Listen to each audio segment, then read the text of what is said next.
નમસ્કાર મિત્રો, મારી પીકે ગુજરાતી ચેનલમાં તમારું સ્વાગત છે। દેશ અને દુનિયાની તમામ તાજા ખબરો સૌથી પહેલા જાણવા માટે ચેનલને સબસ્ક્રાઇબ કરી દેજો। જ્યાં મિત્રો પીએમ મોદીએ દુઃખ વ્યક્ત કર્યું, ત્યારે મિત્રો વિગતવાર આપણે વાત કરીએ તો પીએમ મોદીએ મહારાષ્ટ્રના સોલાપુરમાં લાગેલી ભીષણ આગમાં થયેલા મોતને લઈ દુઃખ વ્યક્ત કર્યું છે। આ ઘટનામાં 8 લોકોના મોત થયા હતા। પીએમ મોદીએ મૃતકોના પરિવારજનોને 2 લાખ રૂપિયાની સહાય આપવાની જાહેરાત કરી છે। મળતી માહિતી અનુસાર આપને જણાવી દઈએ કે પીએમએ એક્સ પર લખ્યું છે કે મહારાષ્ટ્રમાં સોલાપુરમાં આગની ઘટનામાં થયેલા મૃત્યુથી દુઃખી છું। જેમણે પોતાના પ્રિયજનોને ગુમાવ્યા છે તેમના પ્રત્યે સંવેદના। ઘાયલોને ઝડપથી સ્વસ્થ થવાની હું પ્રાર્થના કરું છું।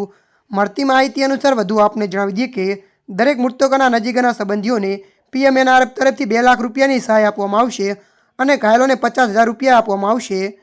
ત્યારે મિત્રો અત્યારની આ મોટી ખબર મળી રહી છે। ત્યારે મિત્રો હાલ માટે આટલું। મળીશું નવી અપડેટ સાથે। જો તમને અમારો વિડીયો પસંદ આવે લાઇક શેર અને સબસ્ક્રાઇબ કરી નાખજો। ધન્યવાદ।